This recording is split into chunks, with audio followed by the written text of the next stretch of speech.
Assalamualaikum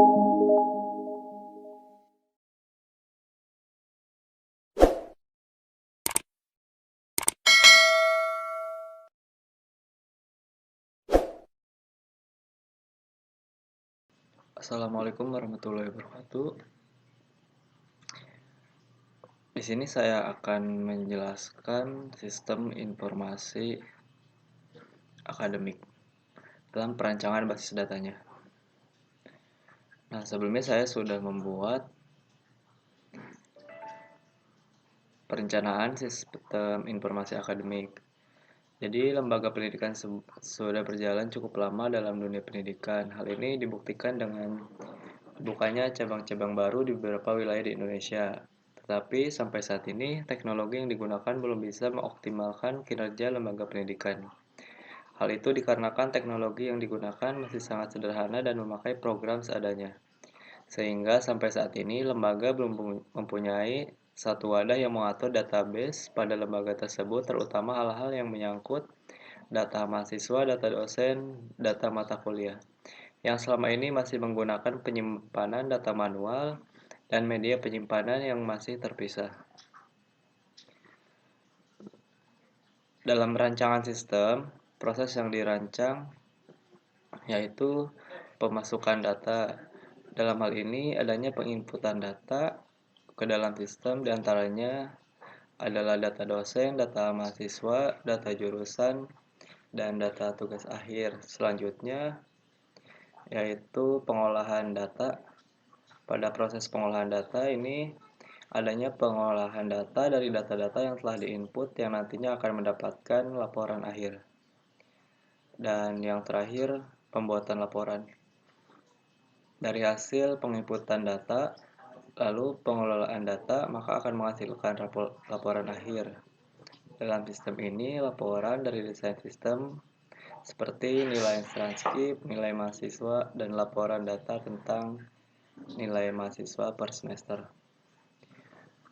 Nah, di sini saya sudah menyiapkan beberapa tabel dalam perancangan sistemnya. Di antaranya ada tabel mahasiswa, tabel rencana studi, tabel dosen, dan tabel mata kuliah. Dalam perancangan sistemnya, saya menggunakan diagram konteks seperti berikut. Dari sistem informasi ke bagian akademik. Jadi bagian akademik ini menginput data ke sistem informasi, dan sistem informasi itu memberikan laporan-laporan atau arsip ke bagian akademik.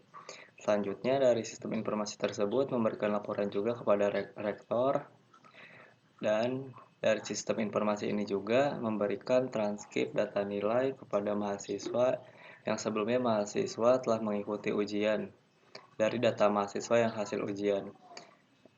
Dari mahasiswa tersebut saling berkaitan dengan tabel dosen atau relasi dari dosen tersebut, di mana dosen harus menginput nilai dari hasil ujian mahasiswanya.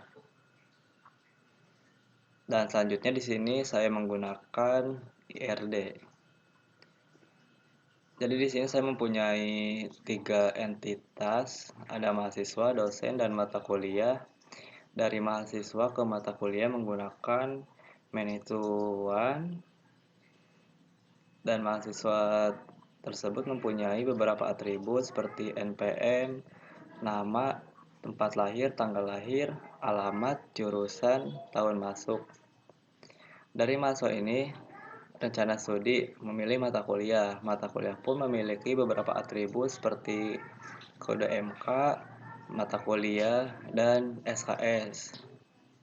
Nah, antara mahasiswa dan mata kuliah ini memiliki peranan dosen dalam rencana studinya, yang mana dosen memiliki atribut NIP, nama, alamat, dan nomor telepon.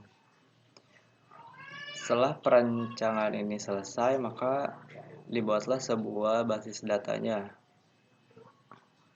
Nah, di sini saya menggunakan MySQL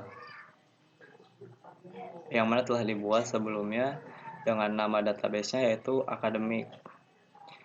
Nah, dari tabel user ini yang ada di database akademik, terdapat username dan password sebagai user untuk loginnya. Selanjutnya dari tabel admin ada ID admin, nama, alamat, nomor telepon, dan keterangan. Selanjutnya dari tabel mahasiswa, di sini ada NIM, nama, alamat, nomor telepon, jurusan, dan kelas.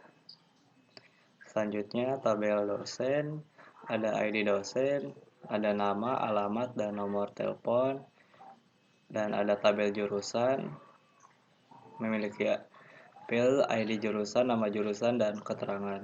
Dan yang terakhir adalah tabel mata kuliah, memiliki fieldnya kode mata kuliah, ID dosen, nama MK. Jadi dalam tabel mata kuliah ini saling berelasi antara tabel dosen, tabel mata kuliah, dan tabel mahasiswa.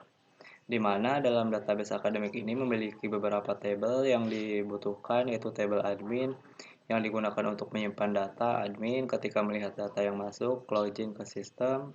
Tabel login digunakan untuk menyimpan data user yang login melalui sistem. Tabel user yang digunakan untuk menyimpan data user yang login melalui sistem.